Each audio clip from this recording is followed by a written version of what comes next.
I am Madison Timmons. I'm Chris Susie. And we're paranormal specialists who live in the most haunted city on earth, Savannah, Georgia. Every day is Halloween in our line of work, so join us as we spin true tales of haunts, murders, and disturbing Savannah history.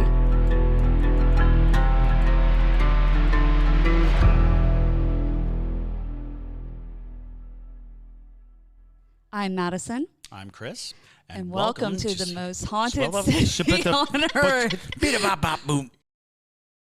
Hello, and welcome back to another episode of the most haunted city on earth. My name is Madison Timmons. I'm Chris Susie. And I'm JT Timmons. And today we are back with another Ghostmail. Ghostmail. You've got Ghostmail. Oh yeah, we just finished up a live Q&A with the Parajunkies. Yes, it was super fun. We're going to start doing those more often, and we're going to do some live Estes method more often because that was honestly really successful. So it was really great. Speaking of Parajunkies, let me go ahead and thank a few new ones who decided to join the Parajunkie family. We have Dakota Smith, Thomas Putnam, Kayla Shrink, Alicia Richardson, Rhonda King, Josh Collins, and Jade Amella. Thank y'all so much for joining the Parajunkie family, and we're really excited to have you, and we're so excited to see the Parajunkies growing like it is. Our Patreon is just killing it, and we have more and more people joining the live streams because we live stream almost every week, all of these episodes. So it's really cool. Maddie, let's go ahead and do you have anything you want to say? Actually I do. So I just started selling spell jar jewelry online. Yes, you do not have to be in Savannah anymore to buy my jewelry.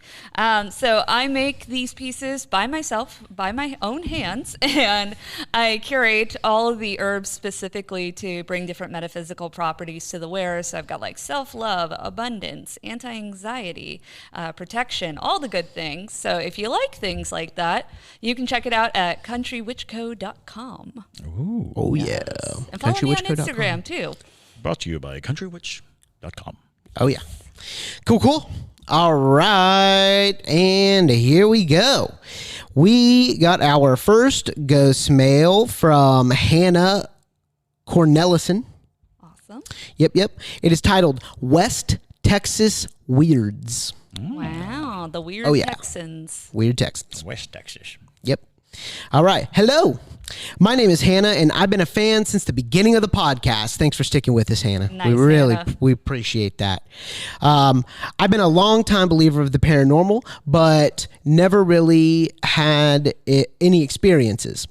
When I was little, my older sister explained to me that there is a veil between our world and the paranormal, and we can choose to keep it strong or weaken it and start to see/talk to spirits. No, thank you. All right. Huh? Fair, yeah. I've always been aware about the paranormal, but have kept myself pretty closed off to it because it scares the crap out of me. Recently, my husband and I took a job out in West Texas. We are outside of Pecos and close to the Chihuahua Desert. That's a desert I want to go to. How many? Does it all have a bunch of little chihuahuas just scrumping around? That would be great. That would be great. Yeah, we need to make that happen. Yeah, just a desert of little angry gremlins. Shaky dogs, yes. At 50,000 Parajunkies, we will make a Chihuahua rescue desert. And only Chihuahuas. All right. We are contracted security guards, so we will fill all sorts of weird jobs. Our current job are security guards for a natural gas refinery that is currently shut down. I bet that's going to be creepy, a shutdown factory. Yeah. Oh, yeah. So Max and I trade off 12-hour shifts. Basically, we sit and watch cameras, check building temperatures, and make rounds around the facility every 2 hours. Oh, yeah. It's going to be good. Since I am alone and need to fill my day, I have been binging on all your podcasts and paranormal videos, movies, etc. That I have fallen behind on. After a week of being alone and doing nothing but watch people talk about paranormal stuff, I had my first weird thing happen to me. Congratulations. That's how it works. Yes. Yeah. Seems to be how it works. Yeah. Two Girls, One Ghost called themselves the most haunted podcast in Right. America. Because listening to it, yeah. Yeah, they've had a bunch of fans say like, now things are happening to me ever since I started listening to your podcast. Check them out, by the way. We did a collaboration with them. If you're new here, they're great. Awesome. All right. And where was I? After about a week of being alone and doing nothing but watch people talk about paranormal stuff, I had my first weird thing happen to me. It was daytime, and I was walking alone on one of my rounds. Suddenly, I heard what sounded like a man screaming out. It was not a scream of pain, but the scream someone might make if they were incredibly angry. Sure. Oh, boy. I barely had time to think about this as my dad called me almost immediately after the scream. I hurried off to a different part of the facility, finished the conversation with my dad, and tried to brush off this experience. Once I was back in the building alone, I started to get more and more creeped out. I know I heard it, but there is literally nothing coming from that direction I heard the scream from. The facility work at I surrounded by the desert. I don't know what she means by that. The closest thing to us, the facility I work at, surrounded by the desert. The closest thing to us is an RV park 4 miles away. Since working there has been 1 or 2 times that I felt like someone was watching me from afar, and I quickly put those things aside as I have to walk around alone a lot. There was also once I had the specific feeling that someone was listening to me. I have a tendency to talk out loud to myself pretty much all day, and when I walk around in public, I start to talk as if I see someone because I don't want them to think I'm crazy. Well, that kind of happened here at work. I was talking to myself and had the sudden feeling that someone was around and I should lower my voice. Super weird, but of course, I am the only one who has experienced anything weird. I don't know anything about the area or any lore about the Chihuahua Desert or West Texas, and frankly, I'm not going to do much research while I'm out here alone, but it sure seems like a haunted ass place. I just wanted to know if I'm just freaking myself out since I'm alone 12 hours a day, or if there's something creepy I should be aware of. Hope this was enough info. If you have any questions, just let me know. Thank you, Hannah. And she also sent an edit. So next email, edit. Didn't know if I wanted to add this because I don't want to freak myself out too much, but I thought y'all would be interested. So we also have cameras around the facility that I watch from my desk. They have this motion sensor thing that makes the icon of a person pop up when there's motion in front of the cameras. Here's the weird thing. It's almost always windy here in the desert. Only one camera ever really registers the wind and has the person icon up all the time. It is also some of 2 cameras that I think she meant one. It is also one of 2 cameras that can see the flags, which obviously move all the time. But for some reason, the other camera with the flags doesn't have the icon, even though the cameras see the movement. Also, all the other cameras are in view of grass and some other foliage that you can visibly see move, but the person icon still doesn't show up. Except every once in a while, the person icon will pop up on different cameras, seem to move from camera to camera as if it was making a circle around the yard. Really weird, but everyone says I'm crazy, it's just the wind. But I'm confused as to why they never seem to register the wind most of the time. Y'all know more about cameras, so maybe you'll have some better insight. I hope I explained this well enough, LOL, and I also hope I'm just freaking myself out and not surrounded by ghosts.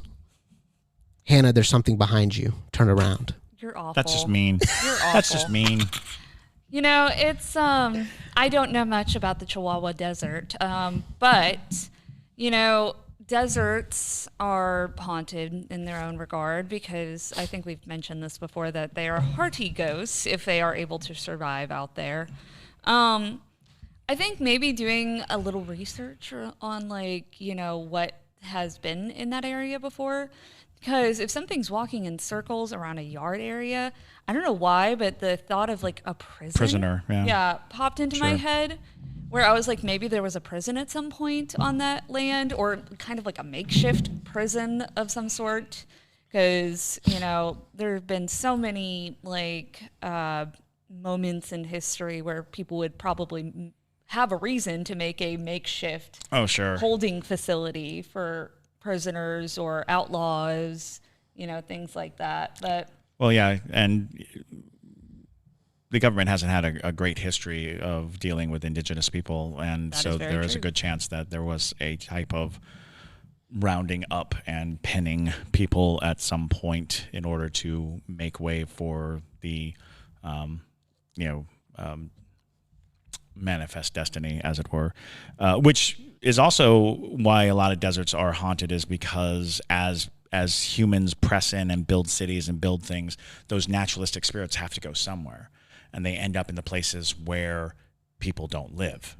And so the desert is full of spirits that just don't want to be around people. They just don't want to be anywhere, associated with people. And so that's a big buildup of energies, and resentful energies at that, right on the edge. And if you're the only outpost, this one singular thing on the horizon, that could make that place a target for any ill will that a spirit might have. Although the angry shouting of a spirit kind of stands out in my mind, which makes me wonder. I've encountered the story of a man screaming very angrily in connection with a man shooting himself. And this has been multiple stories of people saying that before someone shoots themselves, they oftentimes will just scream very, very loud before pulling the trigger, just sort of this psyching themselves up or a release of tension or emotion or something. So the moment you said that, I wondered if it wasn't somebody like right at the brink of taking their own life, letting that primal rage scream out to sort of commit to the action.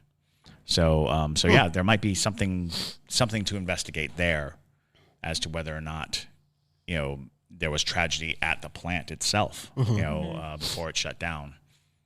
Also, if you have electricity running in a plant in the middle of the desert, that's just a big beacon for anything nearby to come and want to check it out.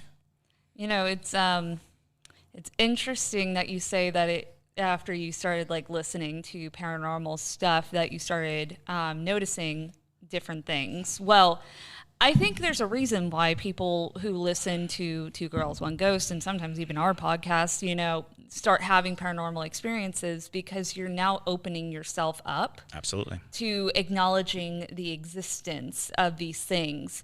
And I feel like people start to have their first experience because before that you might have had doubts of the paranormal, or you just could have been very closed off in general, but now that you're hearing all these other people's experiences and things like that, it naturally opens your mind up to things, kind of taking away some of that armor that closes us off to experiencing anything paranormal. And people are looking for it now. Yeah, it's true. like we'll mention the Hat Man, and then they'll be like falling asleep, and then they'll like open their eye and be like, is it there? Mm-hmm. Yeah, what's happening?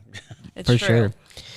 But yeah, it's I mean, it's never out of the question that you might just be psyching yourself out a little bit, because people hear things all the time when they're nervous to be in a place that they're by themselves and you're far away from a lot of other people. So of course that can give people anxiety, but it's also not out of the realm of possibility, considering where you are, that it is something paranormal as well.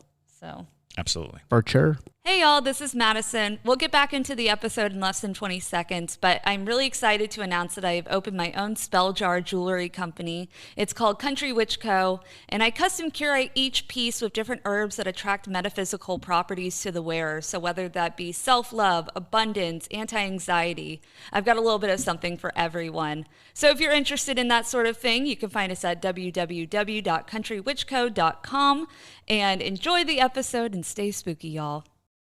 Let's move on to the next one. This one comes from one of the OG Parajunkies, Ultra Parajunkie, Nicole Kingbird. Nice. I feel like Guy Fieri announcing people.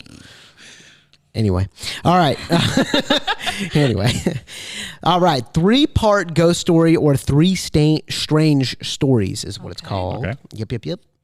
All right. Part 1. When I was little, probably 3 or 4, I had night terrors almost every night. I don't remember this, but my parents tell me I would wake up screaming almost every night. When I was a little older, probably 6 or 7, I had a reoccurring nightmare that I remember vividly. A very pale-skinned girl with long dark hair and an expressionless face would crawl out of sewers, toilets, and sinks. I would wake up before she could do anything to me, but I knew she intended to harm me. It's like The Grudge. Yeah, big yikes. Yeah. I was going to say, you know, the Japanese have a toilet ghost. The Juan. All right, part 2. In high school, a friend invited me to go with her to a movie. I had never heard of the movie or seen any trailers, and I didn't know what it was about, but it was called The Ring. Yep. The Ring. I swear the girl from The Ring was the girl from my nightmares. They looked identical, and they were both from the sewer. I was so freaked out, and I'm even uncomfortable just writing about it now. I even made my husband throw away his DVD copy of The Ring before we moved in together because I couldn't have it in my home. It is available on a streaming service. I will unsubscribe until it's gone. Wow. That's dedication. Yes. Part 3.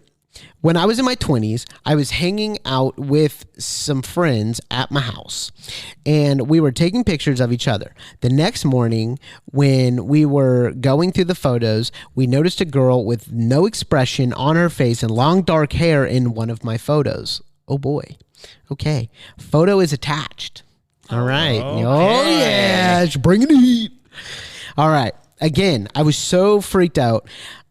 Medicine man came and smudged my home to clear out any spirits. The medicine man told me that he was able to clear out some spirits, but the girl was part of me, so he couldn't remove her. He told me that spirits must listen to us, so if I tell her she can't show herself anymore, she will let me be. I took his advice, and now I'm in my mid-30s and haven't had any other sign from her since then. But I know she's still there. I can't explain how or why I know. I just do. So what does this all mean? Are the 3 parts related? Make it make sense. And here is the photo.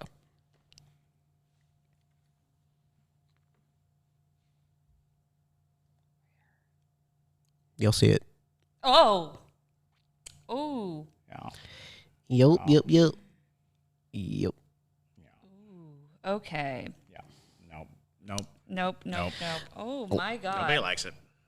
Nobody likes it. I wonder if there's a way. Let me have the phone back, and I'm gonna post this, y'all. I'm gonna post this to Patreon real fast so they can, so the Parajunkies can see it. But y'all go ahead and discuss. We'll be right back. Oh, that's well. They're all 3 are very certainly connected. Absolutely. Samara had to come from somewhere. Oh yeah, there's a long tradition of this specific ghost. As a matter of fact, I want to say that we've touched upon this before. Okiku.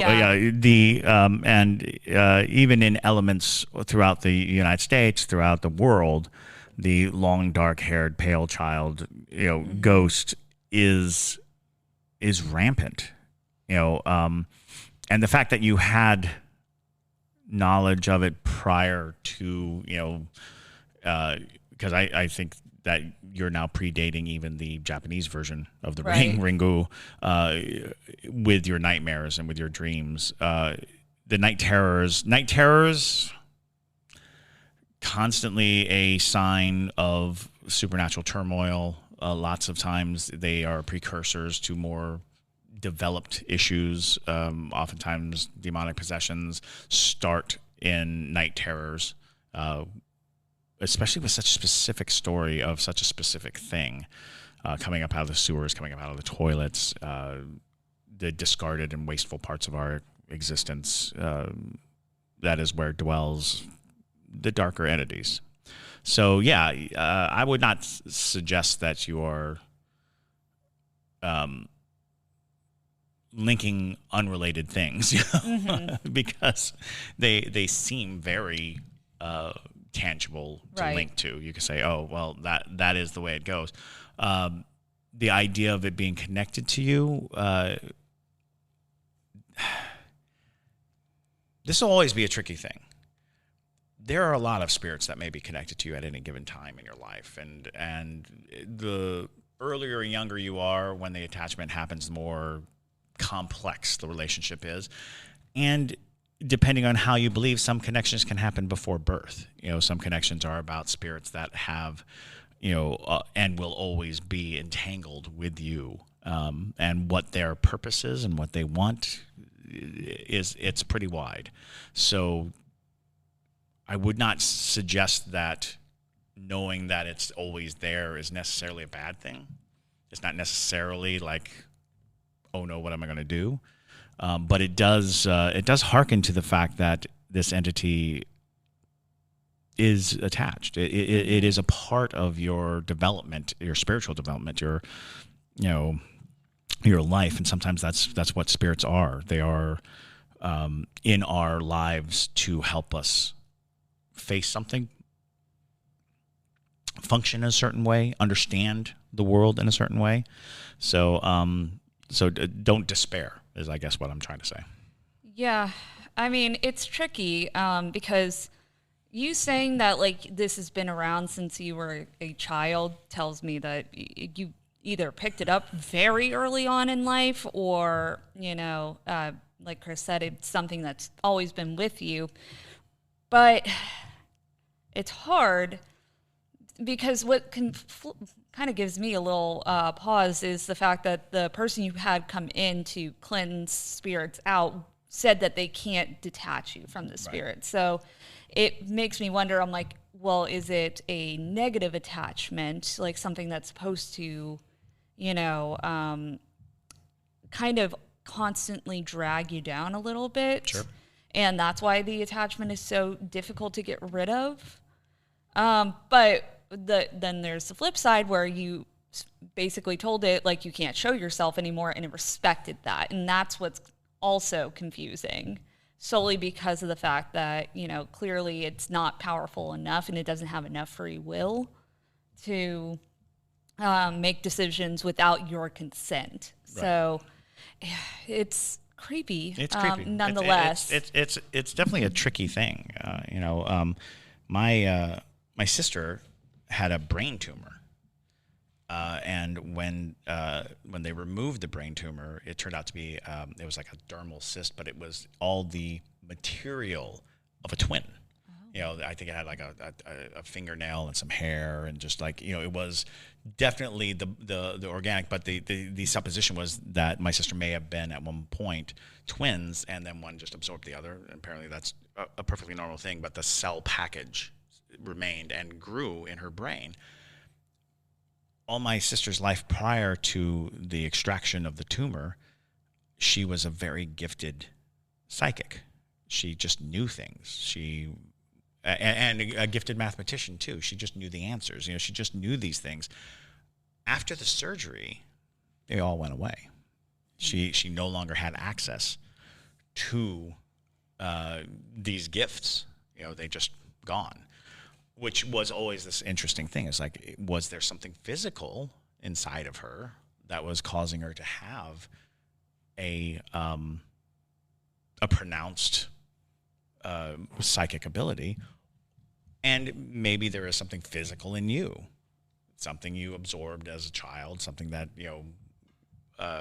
may have been something that you carry, physically, that as long as it's inside you, so will this spirit be. Another thing that makes me wonder is if it's almost in the realm of doppelgangers. Oh, yeah. Well, yeah. That was another thing. Yeah. If you first saw it when you were around the same age as it, then, you might be dealing with some kind of doppelganger-like experience. Because, with the whole doppelganger thing, wanting to get out and whatnot, it makes sense that it would sometimes want to manifest itself showing like that it lives in the sewers or in the place where people don't want it. Right. Like it's a discarded entity of sorts. So it makes me wonder if it might be something like that. I'm going to rack my brain for this for a while because it's hard to give you an exact answer right off the cuff. No, just because that's very a difficult. Very complex story.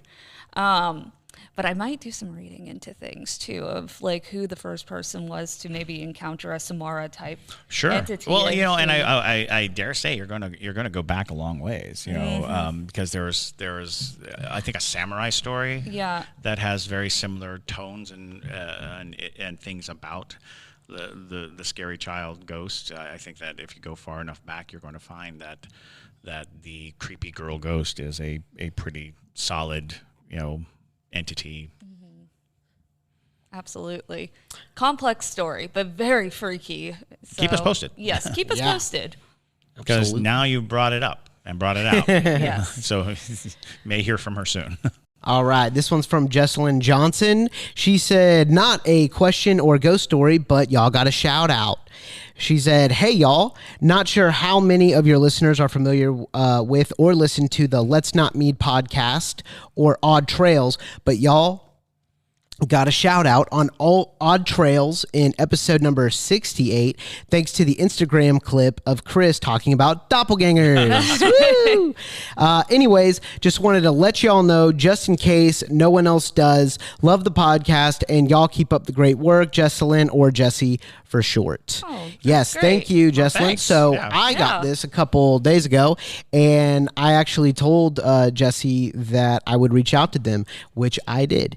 And then they hit back, and we are going to do a collaboration with them. Oh, wonderful. Awesome. Yeah. So Awesome. Yeah, this is the first they're hearing about it. So That's great. Yeah, I figured I'd just save it for the ghost mail. Right. But yes, we are going to be doing that, and they are pretty cool people. Awesome. Cool. Oh yeah. All right, here we go. All right, this one's called Night Terrors, and it is Emily Batris. It does come sends around, it in. doesn't it? I know. Another Night Terrors. Oh yeah. It's like every time we do a ghost mail, it's like They're all Hat loosely Man, connected, all, yeah. Oh, yeah. all night terrors or whatever. Interesting. All right, Emily says, "Hey guys, I have some questions that maybe you can answer for me. I have done my fair share of research in the paranormal world since I was about 10 years old. I have always been sensitive to different energies when I walk into rooms. That being said, since I was about 6 years old, I've always had, what in the world was that? Did you hear that? That was my phone. Okay. Reading scary stories makes you freaked out. All Sorry, right. I'm wearing like 2000 Yes. style platform shoes, Yes. so they kind of squeak like that. All right. I have always been sensitive to different energies when I walk into rooms. That being said, I was about 6 years old. Since I was about 6 years old, I have always had night terrors. I'm 22 years old today. My night terrors have always felt real and to the point where I feel like I'm in another realm. There has never been a night to where I was able to sleep normal. Is that a meaning of anything of the fact that I consistently get night terrors?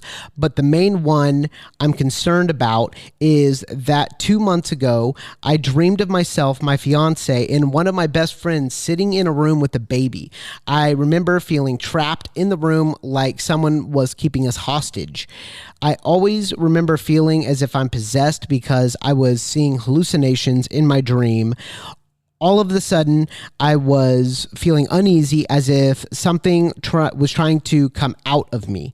Whatever was in me came out and went into the baby. I remember saying, "What's going on? Stay away." And the baby forming its face to almost what looked like the scream painting, and saying to me, "You will see," and zap me on the side of my stomach. I woke up to feeling a tingling sensation on the same side I was zapped in my dream. Please respond back on your opinions on this. Emily Batres. Goodness gracious. Wow. So a part of me feels like a combination of night terrors, but also lucid dreaming. And also dreams have a long tracked history of representing different things, of your brain kind of working things out, and sometimes it comes through in a very weird way. I've had dreams where I was possessed by something, and what I've found is a lot of times that is an entity trying to give you a message whenever I had those types of dreams. And sometimes it is not a nice entity that is trying to give you that message.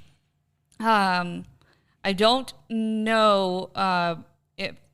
know if what your status is, but are you pregnant? That was my question. First. Have you had a pregnancy scare? Yeah, because that's what immediately popped in my head when you felt the tingle in your stomach and like having the dream with the baby in it. It makes me wonder if an entity is threatening you because of that. Because a lot of times when you are in the process of growing life, you are extra psychically aware of things and you have extra perceived senses because of all of the things that are going on in your body. So, interesting. It's an interesting story, and it's weird that you felt the entity come out of you into a baby. That's what really is. That does kind of suggest that, lineage. Yeah. A dream of lineage. There are people who believe that dreams are where we have access to other planes of awareness and other planes of existence. It's the cushion area between the living and the dead, or the living and the other dimensional entities or other dimensional realities out there. And it's possible that somewhere early in your life or all along your dream door, when you go to sleep and you walk through that door into the dreams, it just happens to open up into a particularly scary dimension, a particularly scary alternate place that your subconscious then has to deal with, creating all this anxiety and all this pressure and all this fear and all these things. So night terrors do oftentimes coincide and go hand in hand with paranormal interference in your life. But that specific dream definitely seemed to portend something specific. Mm-hmm. And I immediately thought pregnancy as well, holding a baby, and baby speaking to you. That's actually not an abnormal dream. And depending on what your belief structure is, some people do believe that there's an in-between time before you come into this world, and that spirit that will become your child is capable of interacting with you and speaking with you. And there could be, that kind of interaction and that kind of conversation going on. But yeah, it's very loaded, all these incidences that you lined up, and I can see where it would be very disturbing. Absolutely. To wonder if this was something terrible, or if it was a manifestation of anxieties, or if it was because sometimes especially when we see like friends and family members in a dream, we start to be really aware that, am I seeing something that's coming to pass? Am I seeing an interpretation of what's happening now? Is this am I being held hostage in my life? Am I being, pinned down in some way that I consciously don't want to face, but my subconscious is saying, oh, by the way, this is a bad situation. You need to get out of it. So, whether we're dealing with, fringe psychology or parapsychology, it's worth musing about, worth really thinking about, what these things, how you feel about them, what they seem to be indicating to you. Yeah. I am not an expert on dream divination, I guess. It's in the way of examining dreams and examining, parts of it and what those specific parts are mean. So I would recommend getting a book on dreams and things like that. There's plenty of them out there that'll literally break down every single thing that you could possibly think of. I would imagine that there are online resources too, sure. as well. So you can that's a rabbit hole to go down. Yeah, I would say start there first off. And see if that can kind of help make sense of certain things. Because I don't know your exact life. Right. That does limit us in what we can examine, of like how that might be manifesting in dreams. But, like dream, I guess, like, I'm trying to think of what the word would be. Like, not necessarily divination, but like dream... Interpretation. That's exactly it. Okay. Yeah, I would get something on that specifically and see if that kind of helps, because sometimes our brains do weird things. Like in some of the most common ones for dream interpretation are things like your teeth falling out and which can mean either you're worried about money or you got to go to the dentist, right? So it's and sometimes our brains just show very horrifying things, and it takes something outside of us to acknowledge that. Right. It might not just be something super scary, right? So. Which also might address your night terrors too, because your brain might have a long message for you, and if you do research, because if you do research like in the paranormal fields with night terrors, you're going to end up with a demon. Right. But if you do a lot of investigation in like psychology or dream interpretation, you might find that there are parallels to the kinds of threats and feelings and sensations that you get in your dreams that are occurring to you in your life. All right. Thank you for that story. And we are moving on to the next one. Ryan Stotler wrote us again. Gotta love him. Gotta love her stories. All right. Don't Ignore Her is what it's called. Oof. Hey, y'all. I'm back, LOL. This will be a short one, but I had to share it because it was just funny. A week or so ago, I was sitting at my table with my nephew eating dinner and listening to the podcast, and my mom and nephew just chatting away. So I put my headphones in so I could hear what y'all were saying. I had the volume all the way up, and I feel 3 taps on my side like someone was trying to get my attention. So I pulled my headphones out of my ears.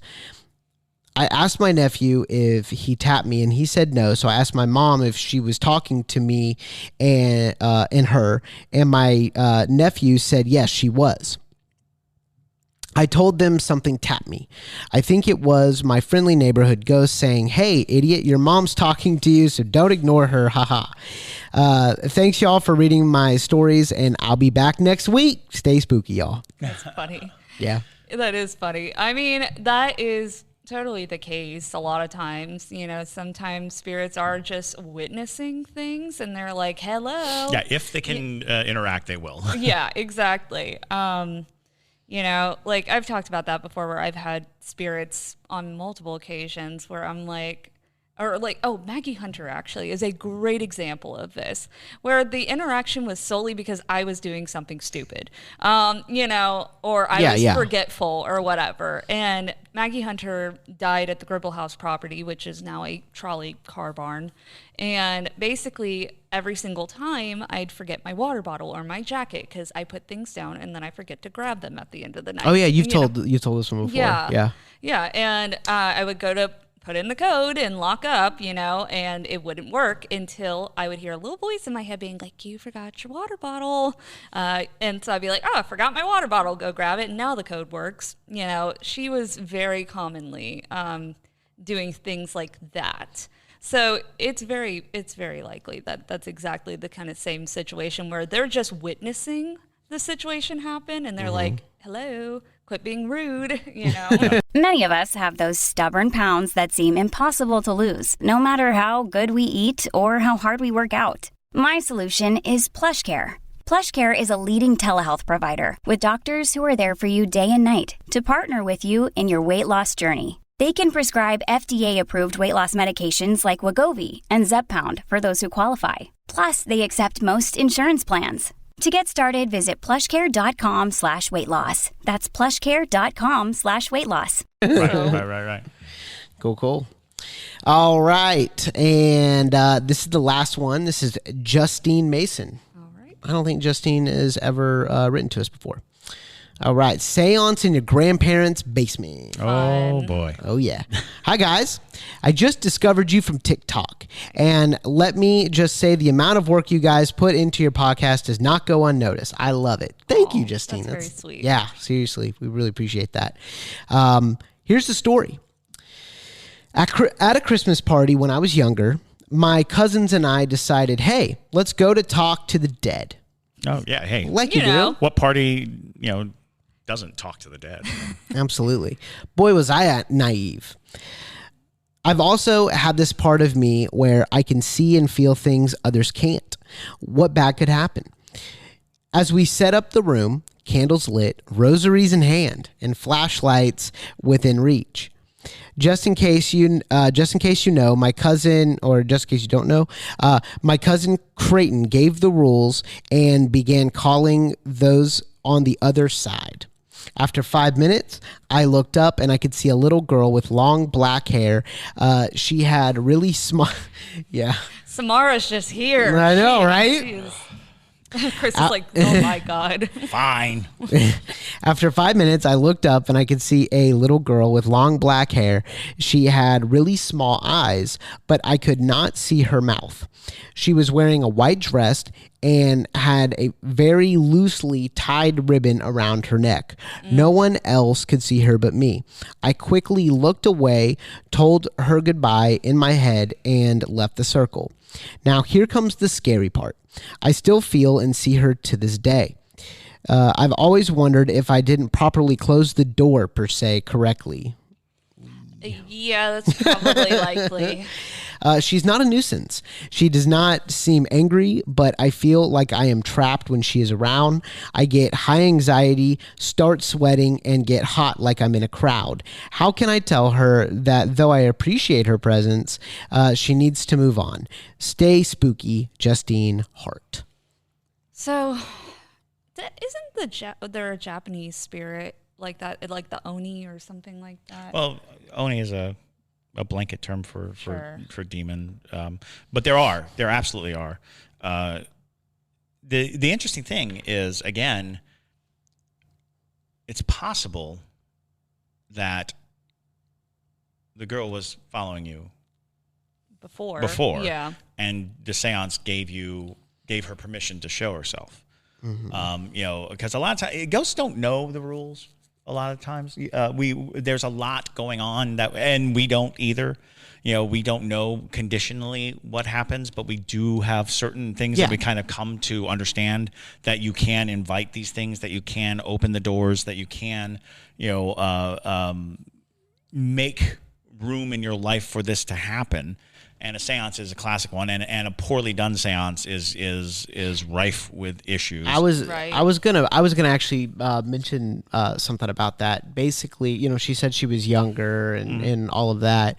I wonder if, like, personally, if I was going to conduct a seance, I would not bring like a rosary or anything like that, because in my opinion, with me not being like a religious leader or super knowledgeable about that, you're basically taking that rosary, you're putting it at the end of the line, you're throwing it into the veil, right? And something is going to, I feel like it is more of a lure than a anything that'll be defensive, because you have to know how to use it to be defensive across.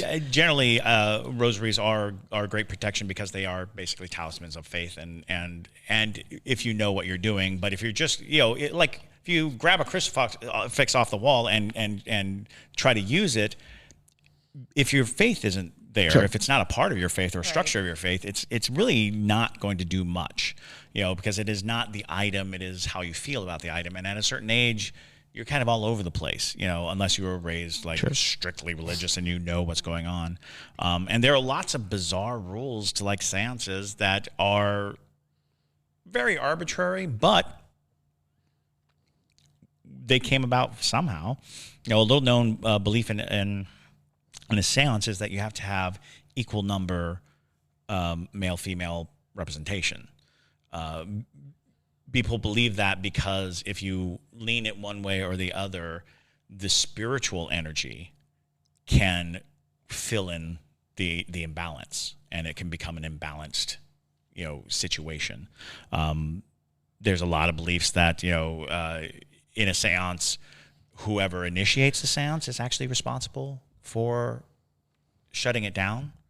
And if they do not shut it down, then the seance is ongoing. That it doesn't end. The person who opened the door has to be the one to close it. Whether that's true or not is anyone's guess. Yeah. Whether that's them's the rules. I believe that you answered your own question. How do I tell this spirit this thing? Well, that's what you say. When you feel that oppressive sensation, when you know that the spirit is present, speak to it. Yeah. Speak directly to it, because it relies on you for its existence in this world, it sounds like. When a spirit is attached to you, it has to adhere to certain things for fear of losing its connection. Yeah. It's tethered to this world. And so you can make demands of the spirit because it doesn't want to lose its right and privilege to be here. And whatever it's experiencing, and again, we don't know. We don't know why ghosts hang out. We don't understand it. There's a lot of belief that, they have to get to the other side, or they're looking for the light, or those are good and solid observations that people have made over time, but they are still guesses, our best guess. And so it's possible that, this entity needs to learn something specific. And has to experience something specific, and it's being given the opportunity by being tethered to you to gain the knowledge it needs. So when you make demands of the spirit, it should adhere, and if it doesn't adhere, then we're not talking about a formerly human spirit. I have a really good idea for a TikTok. What are things you don't want to do in a seance? That's a great, yes, absolutely. Drinking is probably high on the list. Don't do it drunk. Yeah, don't do that. Yeah, I wouldn't personally bring religious objects if I didn't know how to use them. Sure. That would be my number one thing. Yeah. Although, on the flip side, if you do know what it is, or if you have a strong faith, having these items nearby certainly can. Give you extra strength in a spiritual situation, because it is a spiritual question. Also, a part of me wonders if you ever read the story of what was it? The girl with the with the ribbon around her neck, and green ribbon. It was a green ribbon. Yeah. And a part of me thinks, like, because you were young, and like I know that story stuck with me a lot when I was a kid, and sometimes lower residual entities will manifest themselves in ways that they know you're going to recognize, because that was such a distinct look of that particular story. And so I don't know why, part of me feels like maybe it was almost like manifesting that image. Was that in Scary Stories I think it was Scary Stories to Tell in the Dark. To Tell in the Dark? And believe it or not, that is an adaptation of an old Appalachian, ghost story classic. The woman with the ribbon around her neck, who gets married, and And so I just wonder if it's like a lower energy, not necessarily parasitic, but maybe type entity where it chose to pick that because it knew that you would recognize or acknowledge small that entity. eyes and no mouth also kind of reckons with an idea that it is forming itself, that it isn't a human using recognizable things, right? But at the same time, it might be very telling of what it needs to learn, know, and experience. Very true. So lots of possibilities, but yes, if it is connected to you in that way, it sounds like it needs your permission to absolutely. be in your presence. So that is the case, and you definitely can tell it to get lost if you want it to. But thank you guys so much for sending in your ghost mail. Lots of night terrors this time. Night terrors and spooky girls with long black hair. Yes. So if you have any ghost stories or, experiences that you'd like to share with us, please send it to us on it's ghostmail at hauntedcitypodcast.com. And also for Q&A purposes, if you have any questions you'd like to ask us, you can utilize the Q&A button on our TikTok under Haunted City Podcast. But with that, thank you guys for listening to this episode. My name is Madison Timmons. I'm Chris Susi. And stay spooky, y'all.